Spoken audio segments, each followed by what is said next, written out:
hoping this worked. I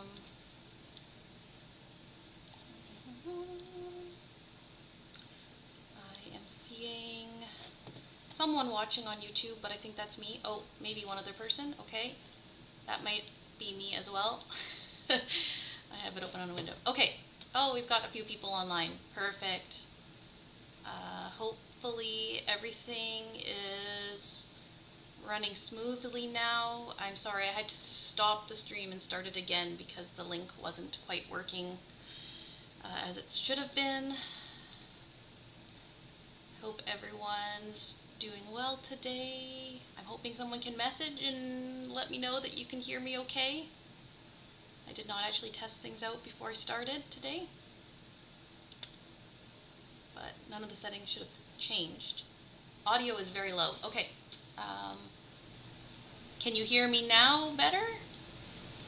I'm jacking it up in this free OBS that I'm using. Hoping you can hear me now okay. I'm trying not to be too loud because my toddler's sleeping downstairs. All good. Perfect. Oh, hello Marta. Oh my god, now I'm nervous. The Inkscape queen. Okay, I'm going to try to be pretty prompt here because my toddler's asleep and he's going to be waking up in about an hour. So, okay. So I'm just going to go through a few things that I covered in the last one because we have found new ways to do things between me and Marta sharing stuff in the group. So I'm just going to go back to Inkscape. So I'll turn off this title page and we've got Inkscape open here. So I did have someone contact me and ask me how to make things easier to see things in Inkscape. Like sometimes on darker fabric, you really want that white line like you get when you invert colors in Adobe. And once you've edited things in Inkscape, you can't just go and invert it in Adobe anymore, or at least not that I've seen. So what you could do is add a rectangle around your things, and of course these are not all on the canvas, and we're going to fill that with black, and I know you have trouble seeing everything. Now we're going to go to Object and lower to bottom. So we've made a black background now. And now you probably want to change your colors to something brighter and make them thicker. So you can do that at this point.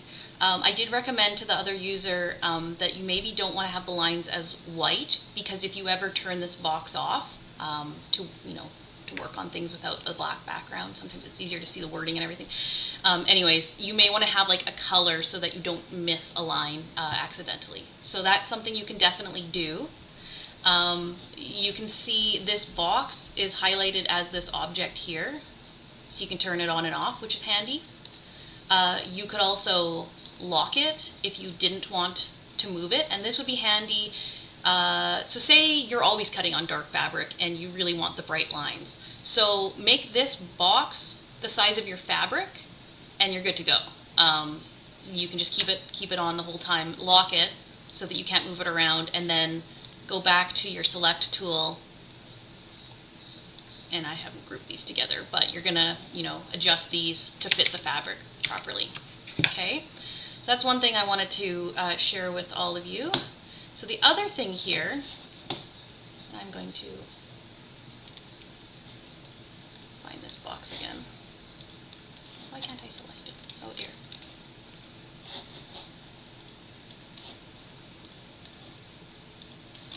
Trouble selecting the box. Maybe because I locked it? Good grief.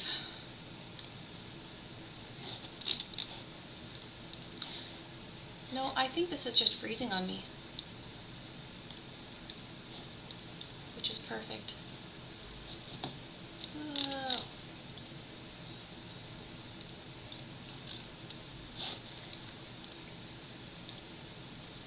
Okay, I'm going to reopen this file because I'm not sure why it's doing that.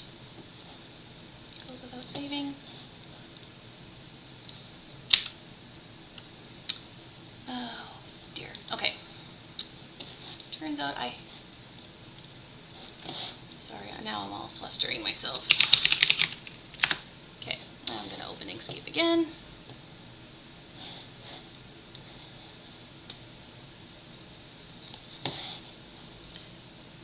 Size it.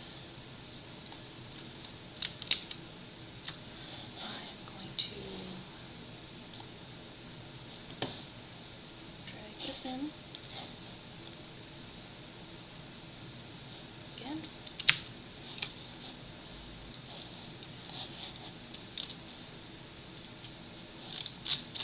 Again, going to remove the grid.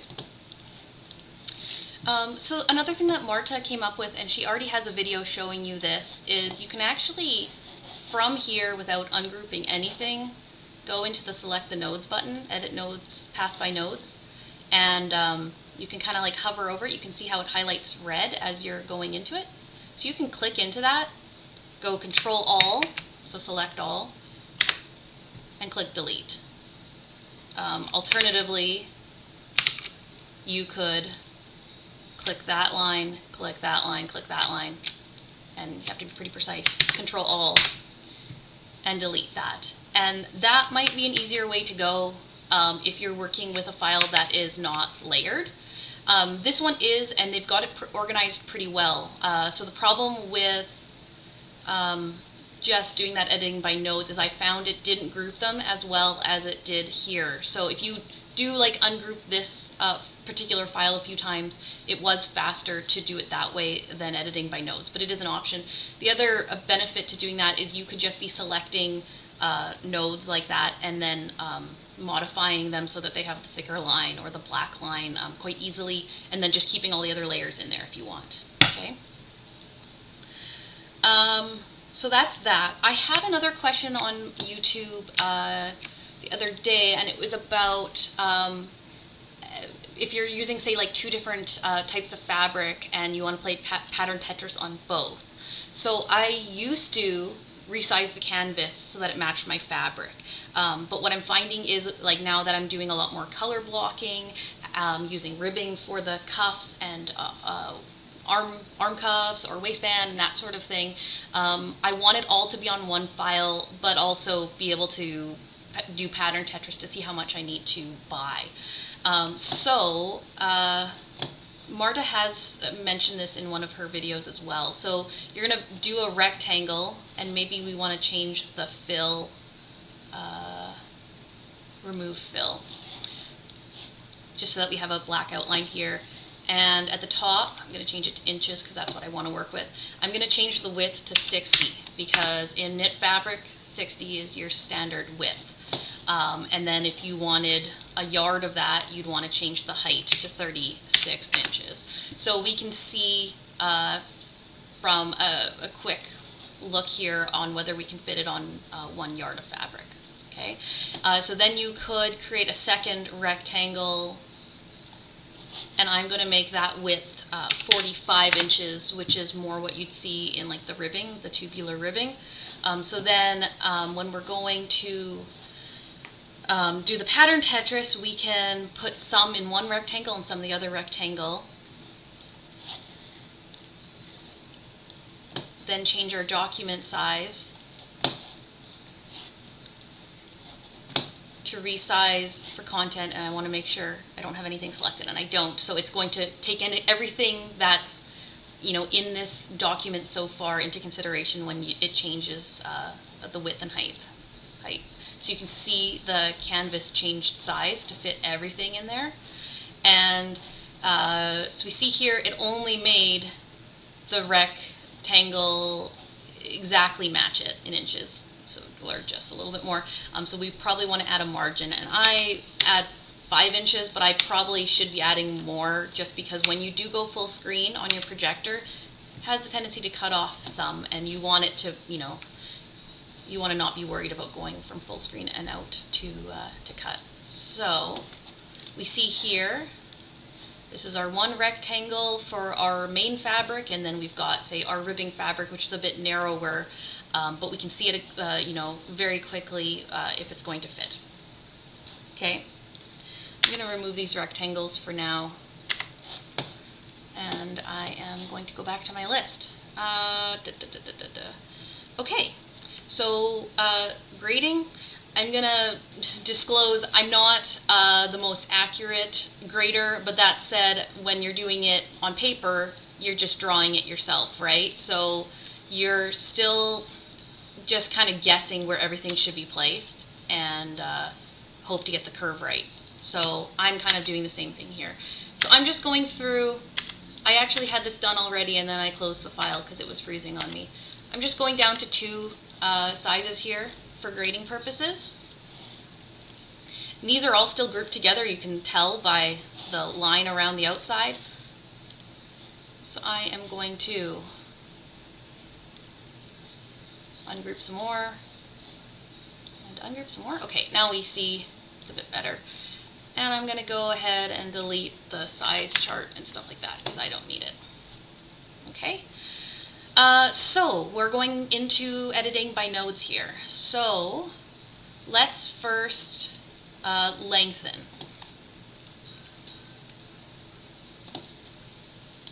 Okay, so we're going to go into this back bodice. Now when I'm grading, lengthening, shortening, I like to do that before I unfold it, and that's just less work for me and I can make sure it's symmetrical. Okay, so I'm going to zoom in here and I'm clicking Control and I'm using the scroller wheel in my mouse. Okay, so I'm going to use this pink color, and I don't always do this when I'm doing it myself. But I think it's a really good idea. I'm going to take this piece and I'm going to duplicate it.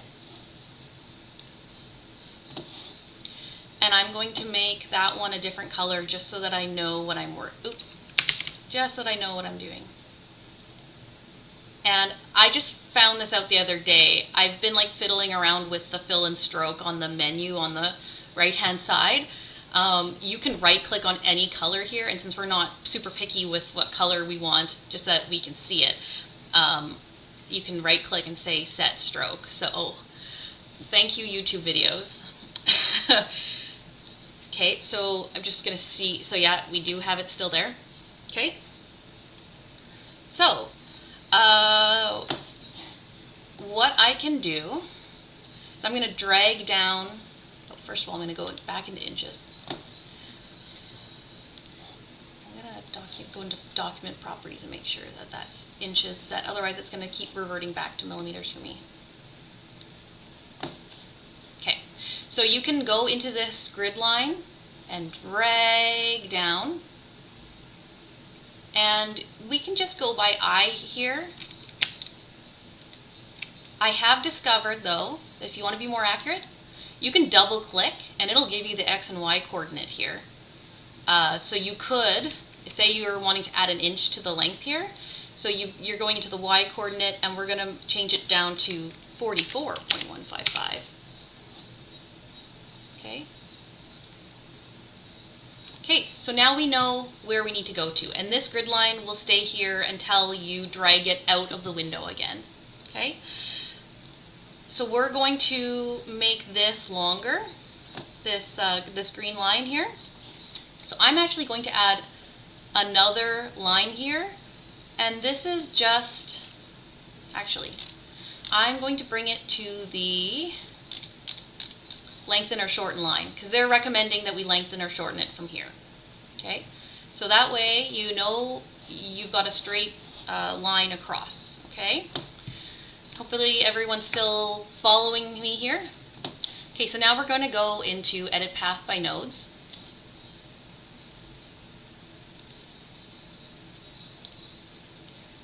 And we're going to make a node here, and we're going to make a node here. Okay. And then I'm going to select this, and then while holding, I think it's Shift, I'll zoom out again to make sure. So they are colored a little bit differently so that you can see that you've selected them. I am going to break path at selected nodes. And you'll see they changed color once again.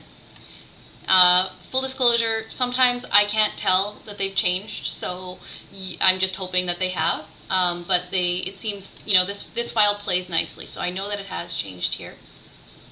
And I am going to break apart. And now you can see, or should I have cut path at nodes? See, I'm still learning a lot of these nodes, and even logos by Nick, which I know Marta uses a lot, and then I use as well. He doesn't understand what some of these do. You know what? That seems to work, because you can see the dotted line changed here. So now,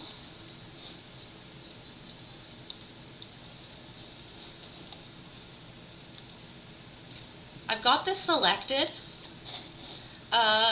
Nodes doesn't always like to play nicely for moving it. So let's see here. Yeah, like it won't let you just move this around. So you do have to go back into the arrow, but you're going to want to be in nodes to select it, because right now we're dealing with nodes. We have not like ungrouped it from the other section. It's still grouped. Okay, so I'm going to click on this arrow.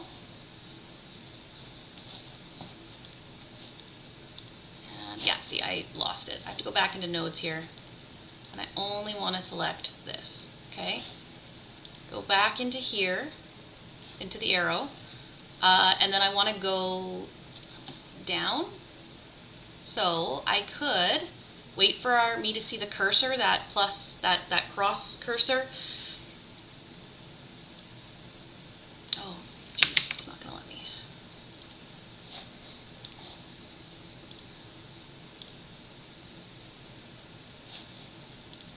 Okay, I'm gonna do this the other way then. I'm gonna go into the Y coordinate and go +1 and see if that worked. And it did. Okay, it moved it down, but you can see the pink below is still there. So this is just for like a comparison's sake, because we don't want to steer too far off of what it originally was. Okay, so we've moved this down 1 inch, so we've lengthened it that long. For anything more than that, you're probably going to want to do some grading as well to make that line smooth, but we'll do that in the next part. Okay. So nodes are tricky. They take me a long time to do. I can't do them when my toddler's running around. They're definitely an after bedtime event. Okay, so we've moved that down, and then we need to connect it back up to the other line. So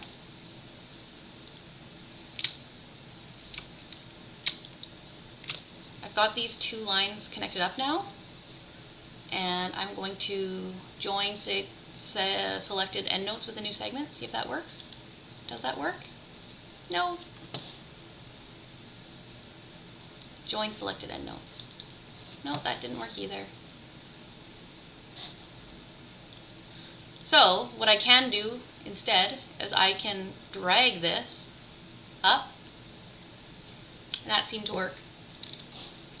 And you can't see the pink, so I followed the line pretty well there.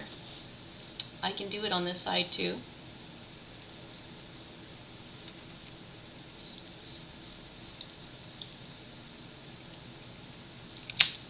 And what I can do after, so maybe that's how I like it, you know. I'm just selecting the node and I'm using the cursor keys on my keyboard to move it slightly. I find it sometimes it's easier. I think they aren't selected. That might be it. Anyways, I got it to work. That's good enough for me. And then it does have all of this selected right now, all of the green. So what I could do right now is I could form a union, and now it should be treated all as one path of nodes. And you can see that when I select that, it selects this whole outside. So I've just lengthened that bodice by 1 inch. Okay, so shortening, I'm gonna go back to my cursor here. I'm gonna delete that. Okay, so if we're shortening this pink bodice by 1 inch, you can do it a similar way that we just did for lengthening, which is, dragging down that guideline so we know how far to move it, disconnecting the nodes, and then moving it up. Marta had another good idea. I don't think she posted a video for this yet, but she should. So what we're going to do is we're going to create a rectangle. We're going to make this rectangle height 1 inch. Okay? Doesn't matter that it's colored in. Okay, go back to the cursor or the arrow, and I'm going to line it up with the bottom of that bodice. Okay? Then you want to go into your edit path by nodes. So that is now selected, and if you click shift and the rectangle, we're going to go to path difference. And as you can see here, it removed 1 inch from the bodice because it was intersecting. So there's a Logos by Nick YouTube video that I would highly recommend going to, and it explains all of these different tools and what they can use, because I don't think I'm using them to their full potential. So this works, although you can see here it doesn't curve it at the bottom as well as nicely as it was. But what you could do then is you could just select this and work with these ones. So we want to make it a curve, so it adds some nodes here, and we just want to curve it a little bit. That's totally doable, right? So that works as well. It's whatever you're most comfortable with. I think the rectangle one would be awesome for bands, when you're making bands. Waistbands and cuffs and stuff like that. Especially if you have a more square bottom of your bodice there. I definitely did a long sleeve shirt, but I wanted to add a band at the bottom of it, and so that would have been perfect for this type of thing. And then you would have just added another pattern piece that was that band times 2, right, for the fold over. Okay. So I'm gonna Control Z, undo a bunch of this. Can you give a link to that Logos by Nick? Yes, I can. You can just search by Logos by Nick, but I'll post a link on our Facebook group as well as in this video when I'm done. Okay, so grading, and I don't have a ton of experience doing a lot of grading, but I just try to do what looks best. Okay, so say you're grading between these two sizes. I never know where to start the grading, so I just kind of use I use a landmark. So if I know I use lower underarms on mine, so I know where to start it because I'm looking at an existing garment of mine. Or if you've made the garment before, you can definitely measure out, and that way you'll know where to start the grading. But anyways, if we're just using the lengthen shorten line, let's just use that because that's a good point, and we already have that reference point that we added in there for when we were lengthening and shortening. Okay, so for grading from this turquoisey line to the pink line, I don't often do this, but I probably should do it more. I'm going to duplicate, edit, duplicate, and I'm going to change the color to something else that I don't already have. Let's do blue, set, stroke, okay.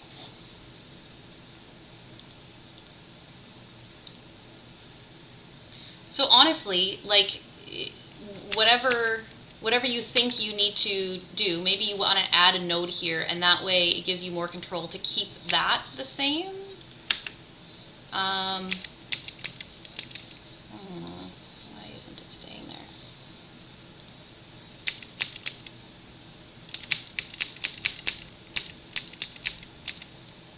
I'm just using the cursor key to curve it out. The other thing you could do here, the only reason I'm duplicating it is so that I have a reference point for where it started at. Because sometimes when you're moving nodes like that, moving one node moves another node, so you kind of want to have that reference point for where you started to make sure it doesn't veer too much off of the original size you were on. Maybe Marta can elaborate more on why she does it, but it's just a good starting point, and you can delete it after you've done the grading. The other thing you could do here is you could say, let's see here. Maybe I want to break the point here.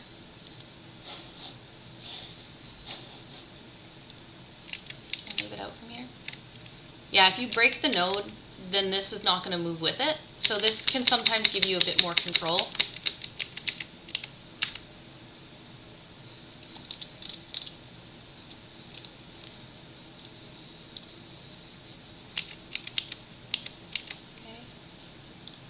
Moving this along, and these little lines that come out is like indicating that it's a curved line, so it helps you adjust the curve to be exactly right. So maybe you want to smooth it out a little bit more.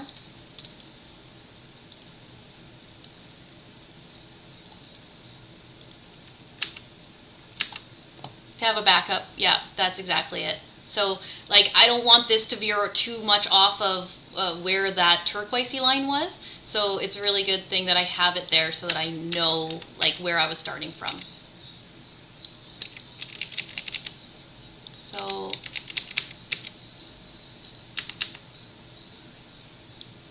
sometimes these curved lines can be a little bit wonky and have a mind of its own. So, that's a pretty severe grade right there. I'd probably want to maybe even add an extra node, and to give, the more nodes you have, the smoother you can tend to get it. You can also select a number of nodes here. Will it let me? See, sometimes I just have issues with it not selecting. Here we go. And there's some options here for smoothing it. So see here, it made it pretty smooth. Brought it out a little bit more, which I'm not happy about. Okay, I can bring this back here.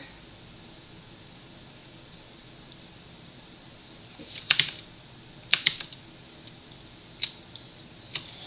I could even join it back up. So, honestly, it depends on how much modification you're doing. Sometimes it's easier to just keep the nodes attached. Sometimes I find it easier to break them apart. You just have to play with it with your comfort level, I think. The other thing is that sometimes documents just don't play nicely. So if you are using a layered file, you may have trouble, if you're going to print a PDF and bring just that size in, you may have trouble editing the nodes. I don't know if Marta has come up with a solution yet. I was playing around a little bit, but I haven't had time lately. I had a file that it pretty much every node was its own object, I want to say. It wasn't playing nicely, but I don't know if there's just a way to convert it all to a path. There might be. So I'm going to have to play with that more, because that is just not great for grading. At that point, you're better off moving it all into Inkscape, removing the layers you don't need, just to maintain that vector drawing with nodes aspect to grade better. Okay, so I'm hoping that covers it for grading and lengthening and shortening. It is just a lot of playing with nodes, and I'm not a huge fan of playing with nodes, so I just do the bare minimum for adjustments for the most part. But as I sew more for my husband, I'm probably going to have more adjustments to do there. Okay, so I'm now going into an FBA, and I don't know how long this is going to take me to do. I'm hoping everyone has some experience with doing an FBA already, so they know what I'm talking about when I'm doing this. I myself have only done one, and it was on a self-drafted thing, so I haven't done it since. I got all of the main instructions from Pattern Niche, formerly New Horizons. Jennifer Lauren Vintage and mariadenmark.com. So I use those guides for my tutorial here. So I'm going to close this up, close without saving, and I am going to open, oh, I did, anyways, okay, so I got my Green Styles tee again, but I just moved it to one size, just to make it easier to work with, okay, and I've still got it grouped together. I'm going to ungroup, and ungroup again. Okay, so this is the dartless method. I feel like most people in the group are doing knit, so you probably wouldn't want to have a dart in it. Darts don't do well, super well with knit fabric in my experience. Okay, so I'm going to zoom in here. Oh, I'm going to make sure to go to the front bodice. And again, I'm going to do this before I unfold, just to make sure that it's symmetrical on both sides. Okay.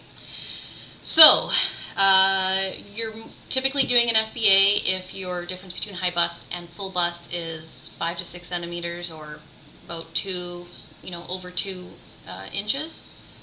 So you're going to choose the one size smaller than your full bust measurement and do an FBA. That's assuming that you're like within 1 or 2 sizes, I would assume. Okay. So first we're going to mark the bust point. So there's instructions on how to do this. They recommend, if you already have a muslin of it, to check where it's hitting you. But the guidelines I got was for smaller sizes. I think this was up to size 20 or size 22. The guideline is that your bust point would be around 3 to 4 inches from your center front and 2 inches below the arm cycle. So I am actually going to make a tiny little circle, and I want to keep it back to a circle. There we go.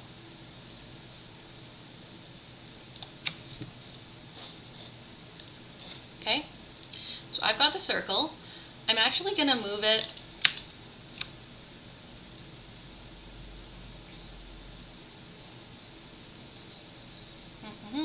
okay, I was trying to remember how I did it before. Okay, so I'm actually going to move, dear Lord, okay. I'm going to group this for now, just for everything moves with it. And I'm going to align this with the 0. So that way, I know my bust point is going to be, let's say, 3 inches from center front. So you see what I did there? I know that the exact center front here is at the 0 point, so I'm just going to add 3 inches to that. And we also want it 2 inches below the arm cycle. So, grid line to the rescue. So, I'm going to double click on it, and the Y coordinate is currently at 45.728, so I'm going to change it to 47.728. Okay.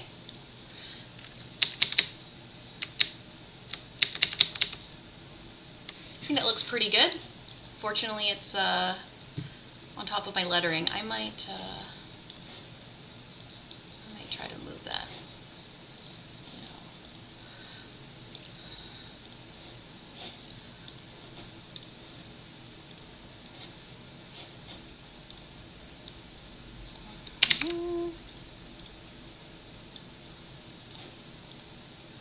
Just don't want it to interfere with our FBA here.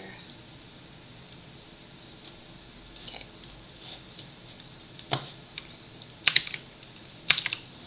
Okay, I'm grouping it again. Okay, so we've marked our bust point, and I have this all written out because I knew I would probably forget. Okay, so we've added a circle. That's what we're considering our apex point. From the apex, we need a line going up 45 degrees to arm side and at a 90-degree angle to grain line and down to hemline. Duplicate each line. Okay, so I'm going into the Bezier curve tool, and I'm going from here to here, enter, and I'm duplicating it.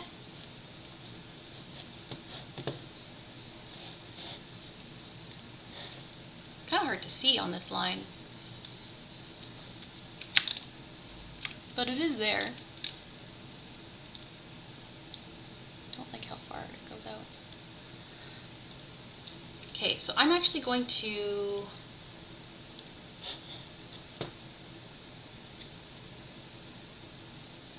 how did I rotate it before? Ah, okay. So I'm going to take one of these lines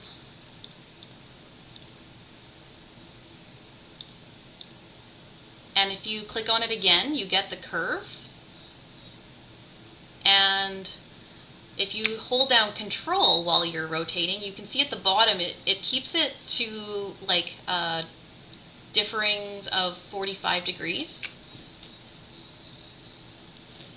Sorry, 50-degree increments, so I want it at 45 degrees.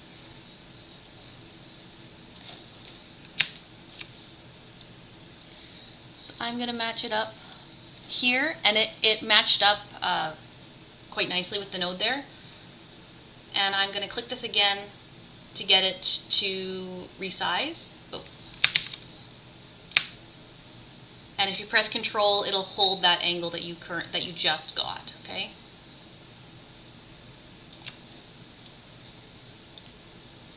This is a really complicated thing, so I might actually put these instructions underneath the video so that you have them.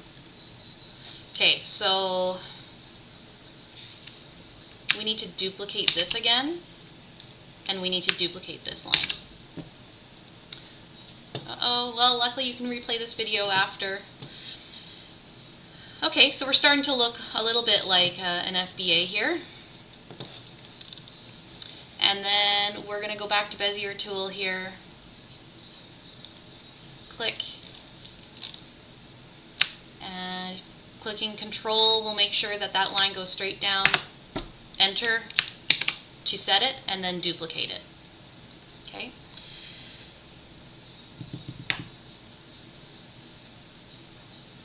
Okay, so now we're going to break the path at the ends of each of these lines.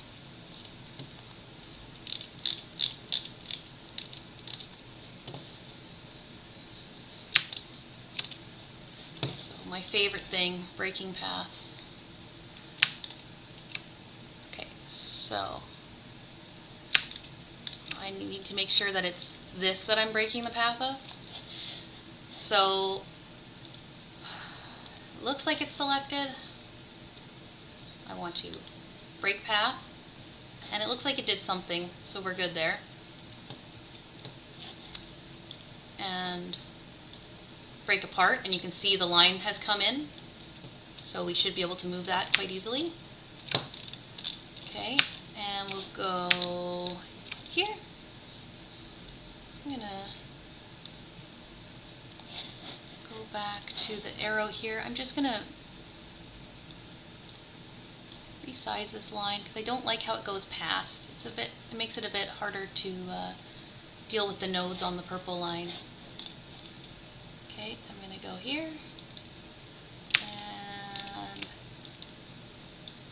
click on it, break the path at the node, and break apart.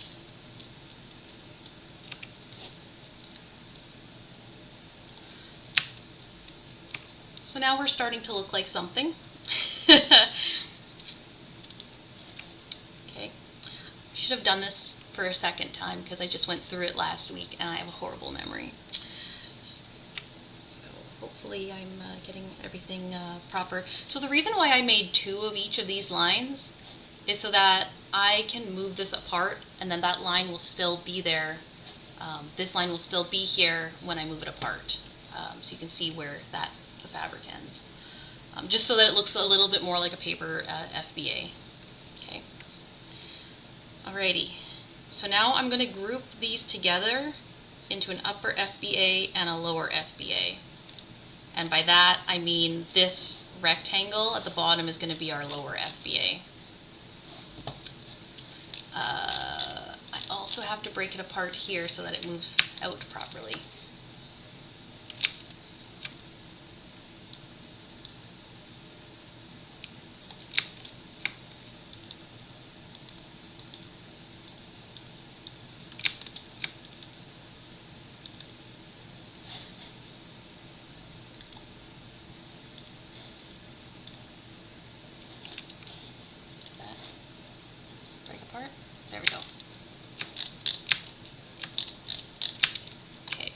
we have a bit more dotted lines that are telling us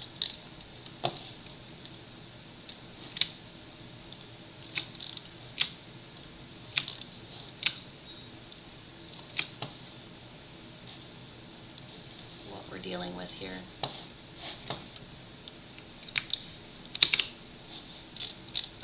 I had those lines all selected and I grouped them.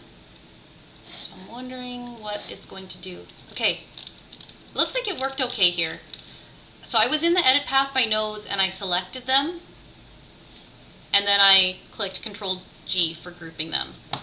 And so presumably, when I'm back in the cursor where I can select things. So you see here, that's why we duplicated the line, so that we'd still have a line here for reference. I'm just going to move it back to where it was. Okay. This is that item. So you can see how I've hidden it here. So I'm actually going to go right click on it and rename it as lower FBA. And I'm going to hide it for a moment. Oh, it did this the last time too. It didn't rename the proper thing.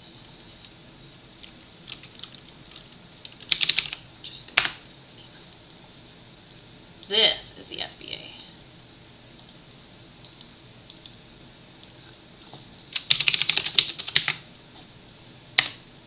Okay, so you can't right click and rename, you have to double click it to rename it. Just a little bit quirky. Okay, I'm going to hide it for now, and that way I can see the line that was underneath that goes with the upper FBA. So I'm going to go back to Edit Path by Nodes. I better save this in case it freezes on me.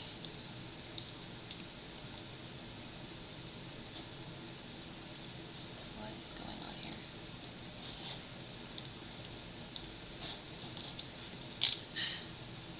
This shouldn't be happening because my husband has a gaming computer, but like, this is way more buggy than what I've been experiencing on mine.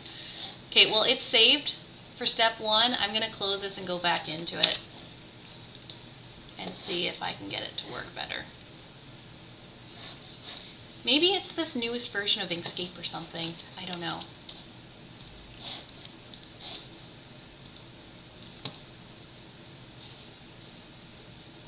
Give it a minute. Are there any questions at this point? This is being really buggy here. Holy crow. It's freezing like crazy.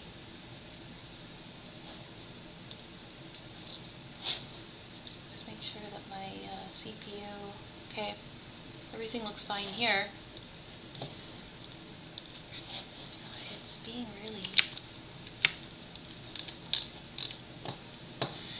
really weird here.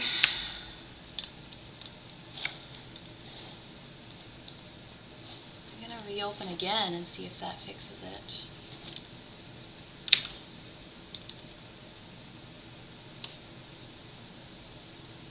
Sorry guys, I don't know why it's being such a pain in the butt.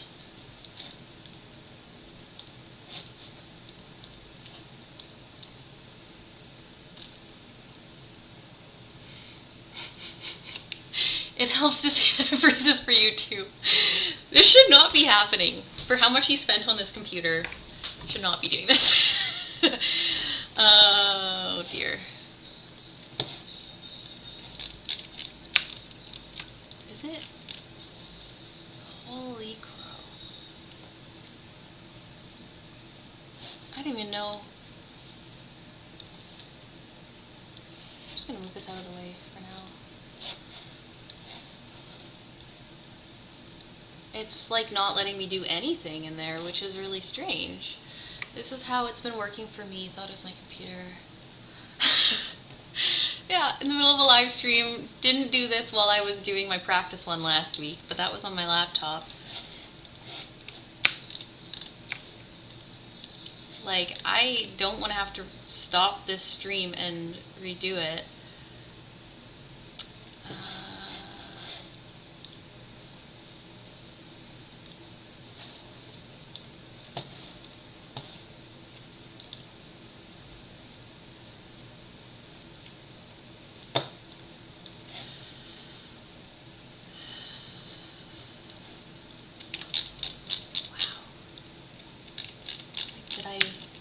Did I break something in the file? I don't know.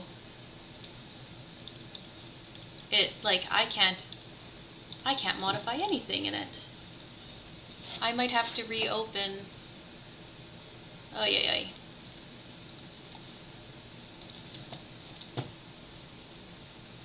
Well, I think I should at least be able to start from this file.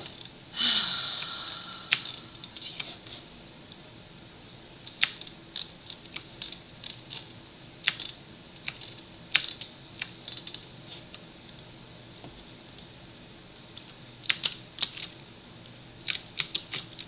Okay, so I'm ungrouping some more.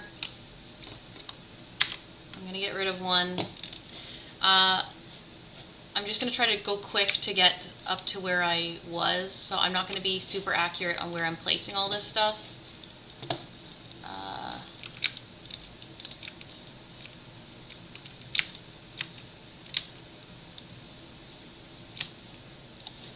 That's the wrong one. So Bezier tool.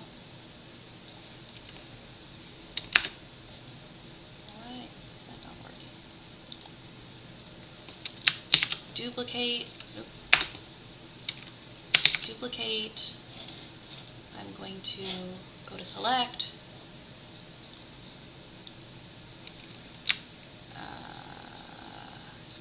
Holding control while I'm doing it so I get that 45-degree curve or angle. Oh. And holding control as I resize down to the size I need here. Duplicating that one, and going back to the Bezier tool, and going straight down.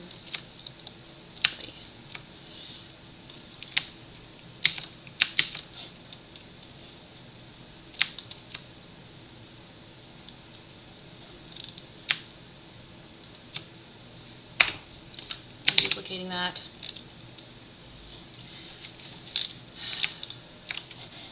You know what? Like, the objects still aren't showing here. That's really weird.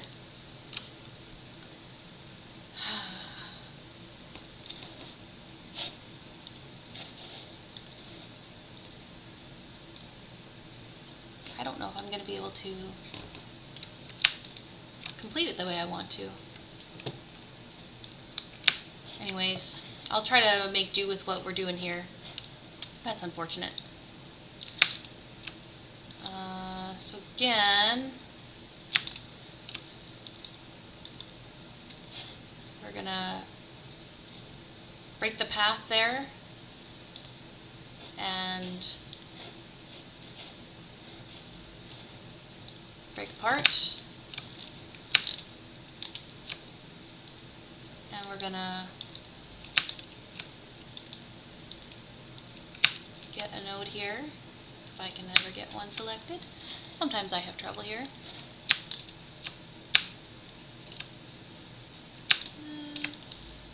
There we go. Break path at nodes. Break apart.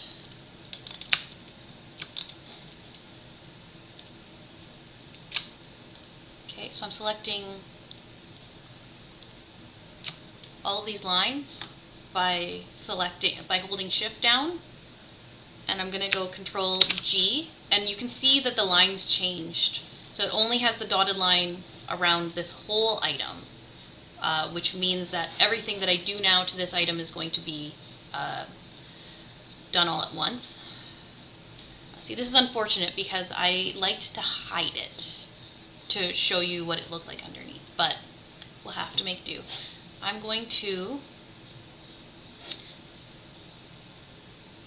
lower to bottom. Well, maybe I'll just move it out of the way.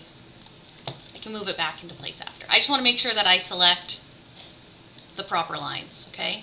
So I'm going back into the node selection just because some of these may still be treated as part of a bigger group. I just want to make sure I group everything. Go all the way down. Select, ooh, I forgot to break apart those nodes, so it's a good thing I did go back into the nodes tool. Sorry, I hope this is not jumping all over the place for you guys. Pretty new to this type of adjustment, so that's why I made notes. Come on. There we go. Break path at node. Break apart. Always forget what to select. Okay.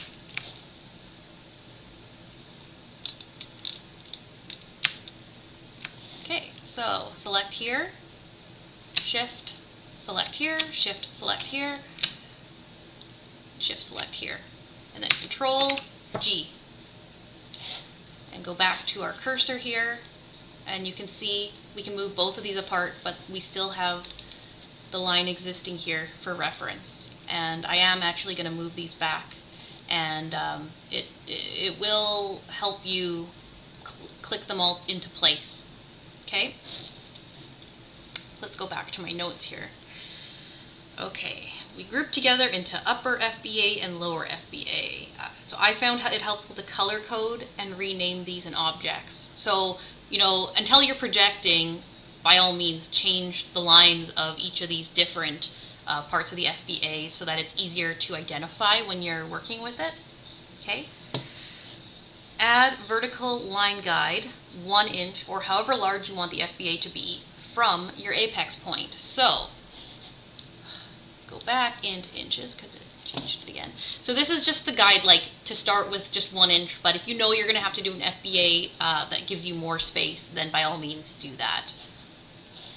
Oh, I'm going to go into document properties and change it to millimeters as well, because with all of this closing of Inkscape, it changed it all. Okay, so we've lined this up with our apex. And like we did before, we can go back in and change that y coordinate to 20 so that it's exactly, what happened here? Oh, I didn't, what did I do? Control Z. I don't know what I did. Well, it's lined up here. It matches up with everything. For some reason, weird. Is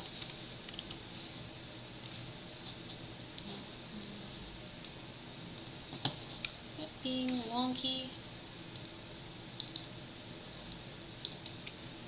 You want this to be like 1 inch more. Why isn't it doing that?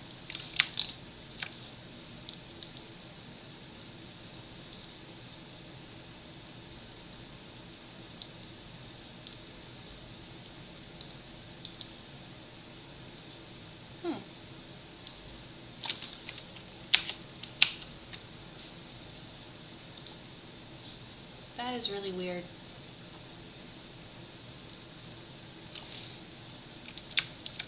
It's not showing up correctly for me because maybe I'd have to make sure I click that circle. Maybe that's it. Oh, okay, now I know what I'm doing wrong. I'm going off of the wrong axis. I should actually be at the x-axis, and I'm moving to the right, and when you're in a negative number, you're going to change that to a lower number. Okay, there we go. Forgot the x and y coordinates. Okay, so we have a vertical line to guide us at how far out we're going to move this FBA. Okay, rotate FBA at the arm site to meet this vertical line guide. Okay, so, yes, thank you. Turned off my brain. Okay, so we've got this selected, and when you click again, you'll get the arrows at the corner that curve. You'll also see this cross point here, and this cross point is that rotation point. And Marta has explained this in some of her videos. So I'm going to put this at the arm side, because we want to keep the arm side the same as much as possible. Okay? Is it at that? At the arm side. I actually think it should be up here. Sorry, guys. Okay, so I'm going to move it up here. And then I'm going to click in the corner probably. And it's trying to help you meet up the lines, so that's a helpful thing. So we're opening up the bust point there. Okay. Move lower FBA so that it aligns with the vertical line guide and shares a center versus side seam axis with the upper FBA. Okay, so now I'm going to click this, and it's not rotating, so I should just be able to move it along here, and it is also, the program is helping you click it all together, keep it all together. So it's aligning this point here, okay? Everyone see that? Not helpful that the words are right in front of that, but that's okay. Okay,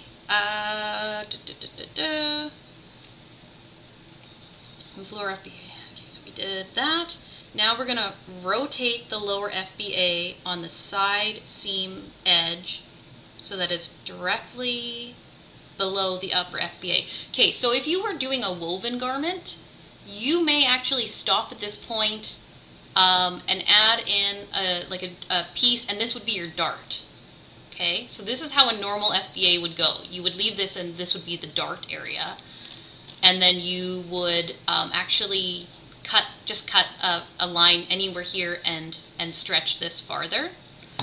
But since you're often not darting knit garments, that's why I've included this extra step. Okay, so we're going to rotate the lower FBA on the side seam edge so that it is directly below the upper FBA. Okay, so we're going to click it again so that we get these curves, and so we get this cross mark to tell us where we're rotating around. Okay. Oh. And it's being a bit wonky. It doesn't. This happened while I was testing it out too.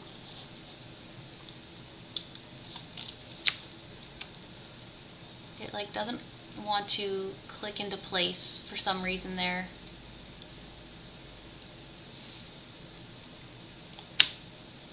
Oops, don't want that. I believe there is an option so that it does not click nodes into place, but I do not know how to get to it. So I'm just going to go back to here.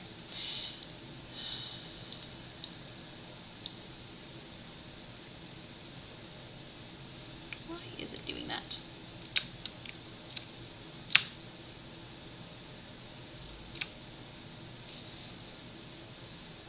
Switch off the snapping. How do we switch off the snapping?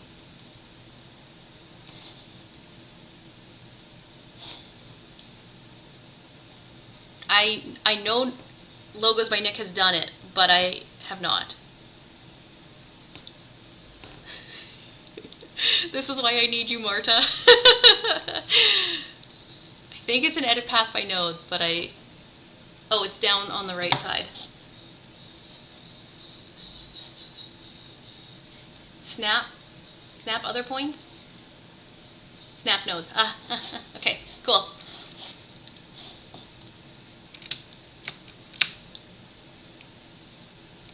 So this should go perfect. Okay, cool. Okay, so that's one part of that. And then we also rotate the lower FBA on the upper side seam axis to align with the original line down the hemline.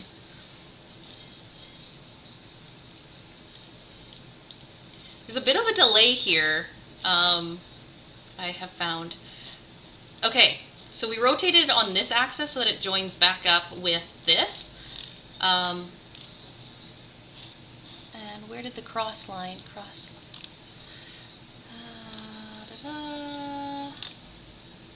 This really shows my blindness as well. I can't see it. I don't know where. I don't know how it's rotating. Oh, it's already. No, that's not right. Okay. Right, that's where you rotated it before, so that's why it's still remaining there. I'm going to zoom in so I can see it. There we go. So bringing that, and I'm not being super accurate. You're going to want to be more accurate when you're doing yours. So now it's rotating it along this axis. And we want to align it back up. I don't know what I did wrong here. It should be aligned back up with this line, unless I moved it. Oh no, never mind. My notes say it rotates, it lines back up with the original line. Okay. So this was just showing us where to put the, move the dart out to, because it's giving you a bit more room along here.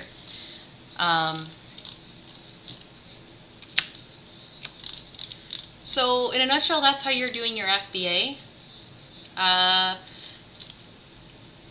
So you're probably going to want to go into your nodes and grade this out.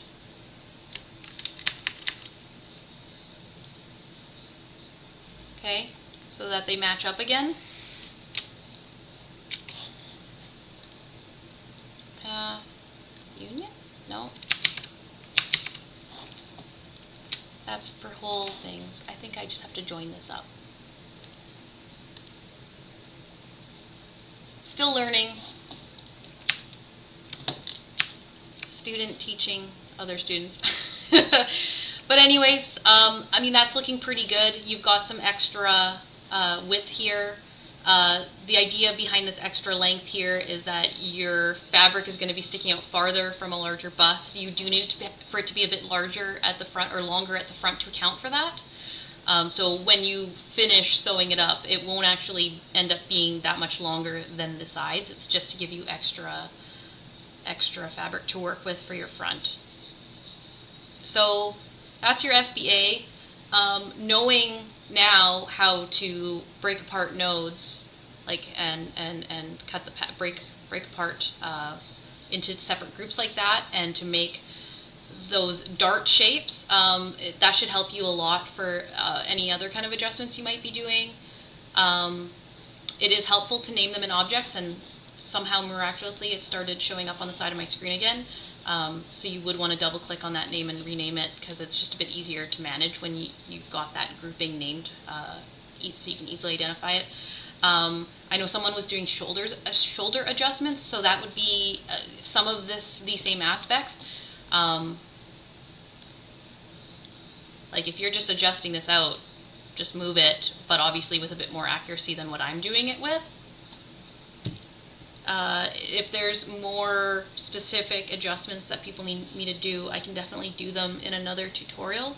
Hopefully one where Inkscape doesn't crash, so I can do things accurately. But other than that, this should give you a lot to go off of for your next time. So I have some work to do on my end.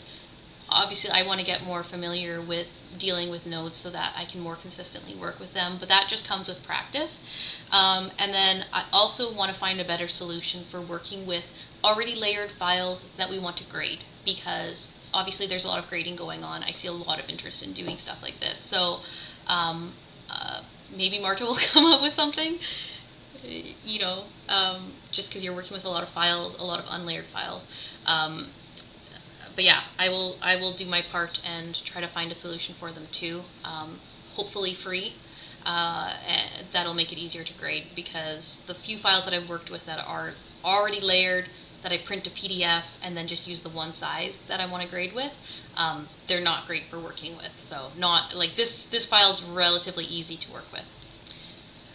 Is there any questions before I go? It's 3 o'clock here, and if my husband hasn't woken up my toddler, I did cover grading earlier in the video, so once this is done, you'll be able to rewatch it and go through the grading.